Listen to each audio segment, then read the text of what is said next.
Anger has boiled over on the streets of Alice Springs as the local community comes to the terms with the tragic death of Kumanjayi Little Baby. A large crowd clashed with police outside the city's hospital overnight, where they believe the man arrested over her alleged murder was being held. A 47-year-old Jefferson Lewis was understood to have been beaten by a group of people after he was recognised as the man that police were hunting. We are joined by the Northern Territory Police Commissioner Martin Dole. Commissioner, thanks for joining us. Yeah, good morning. Thanks for having me. Commissioner, we'll start with those scenes overnight. A lot of violence on the streets, but clearly this is a community in grief. Tell me what's going on at the moment. Yeah, absolutely, Emma. Look, it is a community in grief and we recognise that. And what occurred overnight is not acceptable, and it's an aberration, and it's not reflective of what we've seen from the community of Alice Springs in the last 5 days. This community has pulled together. It's walked shoulder to shoulder in the search for Kumanjayi Little Baby, and the violent outpouring that we saw last night, the attacks on police and emergency services personnel, not only is not acceptable, but it's not reflective of what we've seen for the last 5 days. Can you tell us about how Jefferson Lewis was arrested and also his condition at the moment? Is he still in Alice Springs or has he been moved? Yeah, so he's not in Alice Springs. He was conveyed by Police Air Wing at about 3:30 this morning, and he's currently in Darwin, or just landing in Darwin as we're speaking.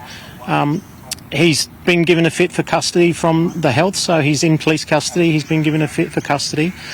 Jefferson Lewis was identified at one of the town camps at about 10:30 last night.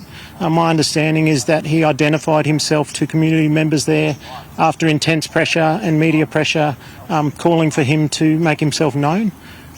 We had several calls that he was being assaulted at that time, and we turned up and intervened in that assault and took him into custody. And was he unconscious when he was taken into custody? Yes, it's my understanding at that time he was unconscious. Our police officers were attacked at that time, as were the St John ambulance crew that attended to assist. They were turned on by about 200 people. They were able to get out of there and get Mr Lewis to hospital, and then we saw about 400 people, angry people, gather at the Alice Springs Hospital and try and get inside and get to Jefferson Lewis. So we deployed all of the police resources available to that Alice Springs Hospital, and we ensured that that didn't occur and nobody got to him. He's still safely in police custody now, but in Darwin. And was anyone else injured in that unrest last night?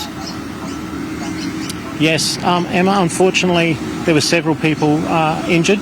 We had 2 police officers injured, we had 2 St John's ambulance officers injured, and we had a Northern Territory Fire and Rescue Service member injured as a result of that disturbance last night.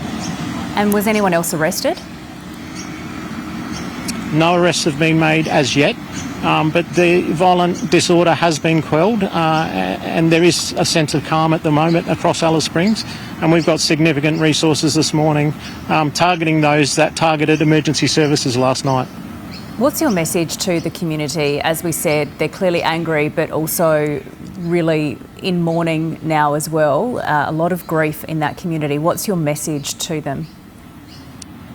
Yeah, thank you, Emma. Look, what we need now is some compassionate and strong leadership from the elders. We've seen that in the last 5 days. We've seen this community come together and, as I said, stand shoulder to shoulder. And now is not the time to step away from that collegiality that we've seen across this community. I understand that people are grieving and I understand that people are upset, but please let the police do their job. This man is now in custody, and please do not do anything to jeopardise a future prosecution.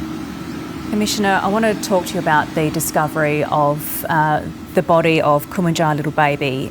I'm sure everyone across the country was devastated when they heard that news. What was the police reaction? Because this must be extremely difficult for officers and all the emergency services and those who went out searching. Yeah, look, absolute devastation, Emma. We poured every resource that we could into this. The community support, as I've said in the media previously, has been overwhelming, and everyone was holding out hope that there would be a different outcome to this. So when we made that discovery yesterday, absolutely devastating for everybody involved, not just the police officers but the whole community. How do you support that community now, and particular Kumanjayi Little Baby's family?